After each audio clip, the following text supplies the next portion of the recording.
तीनों एका। हरिहर मिलन होता है, तत्पश्चात आगे और कथा में यह वर्णन मिलता है, भगवान मिट्टी खाते हैं। क्यों खा रहे हैं? जननी जन्मभूमि स्वर्गादपि गरीयसी, माता और मातृभूमि स्वर्ग से भी बढ़कर है। जब किसी एक गोपी ने आकर यशोदा जी से कहा, तेरे लाला ने ब्रजरज खाई, यशोदा सुन माई। टोक रही है एक ब्रज की गोपी, जाकर माता जी को कह रही है, तेरे लाला ने मिट्टी खाई है। और ये टोका टाकी का जो काम है ना, ये जारी रखना सनातनी है। कहीं आपको गलती किसी के बेटे में दिखे तो उनके माँ बाप तक आप जरूर ये संदेश पहुंचाना, तो बच्चा और बच्ची सुधर जाएंगे और मेरी संस्कृति का हास और उपहास और नुकसान नहीं होगा। ये टोका टाकी का काम अपने को सदैव करते रहना चाहिए, हो अच्छी बात है। और जितने भी अभिभावक हैं, अगर आपके बेटे बेटी की त्रुटि कोई बतावे तो आप उनके ऊपर हावी मत होना हो। कोई कोई हो जाते हैं, मेरा बेटा ऐसा कर सकता है, तुम गलत हो। मेरा बेटा गलत नहीं है, फिर कोई तुमसे कहने नहीं आएगा। वो कहने आया तो सुन लो, ठीक है मैं ध्यान दूंगा। फिर थोड़ा आपको विश्वास नहीं हो रहा है, आप ध्यान दो और आपके बच्चे में सुधार कर लो, क्योंकि अगर कोई कह रहा है ना तो आपके हित के लिए कह रहा है। पुत्र मोह में अंधे मत हो जाना हो, ध्यान रखना, टोका टाकी करना, किसी का घर बस जाएगा टोकने से। बहुत दिन तक पियर में अगर बेटी हो, बहुत दिन तक पियर में हो, तो पड़ोसन को कभी कभी पूछ लेना चाहिए, घना दिन वैज्ञान दीजिए आपने यहां, कई बात है जी जी, कितने दिन हो गए तुमको यहां, लड़कर आई हो क्या,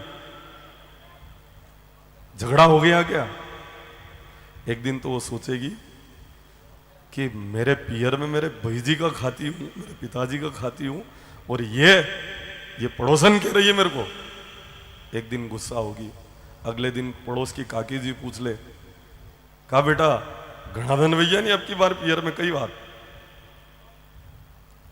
और अगर तुम बार बार पूछोगे ना तो वो कहेंगे कि ये रोज रोज पूछते हैं, मुँह तुम्हारे ससुराल जाऊं तो ठीक है, किसी का घर बस जाएगा। ये टोकने से किसी का घर बच सकता है, तो ये टोका टाकी का कार्यक्रम चालू रखना हो, ये अच्छी चीज है, हित की चीज है। पूछा करो आप, घनाधन भैया कई बात, लड़के आए हो क्या भाई, यूं ही सहज में ही चलते चलते मजाक भी हो जाए, आनंद भी हो जाए और पूछने में भी आ जाए, घनाधन भैया कोई झगड़ा हो गया क्या, लेने ही नहीं आ रहे, क्या कारण है?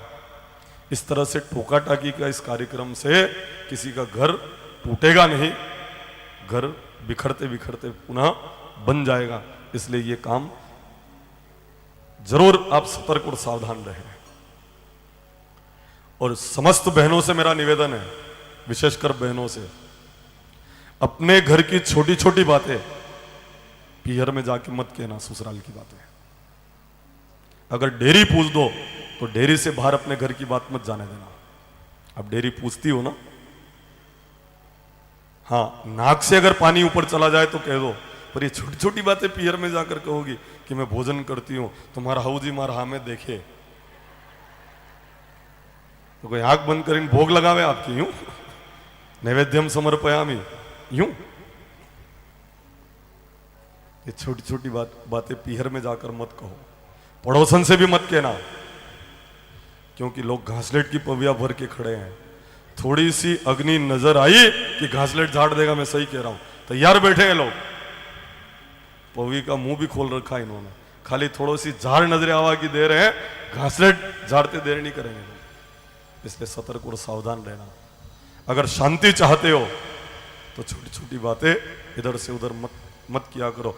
एक व्रज की गोपी यशोदा जी से कह रही है, लाला में थोड़ी त्रुटि उसको दिखाई दी। क्या त्रुटि दिखाई दी? मिट्टी खाते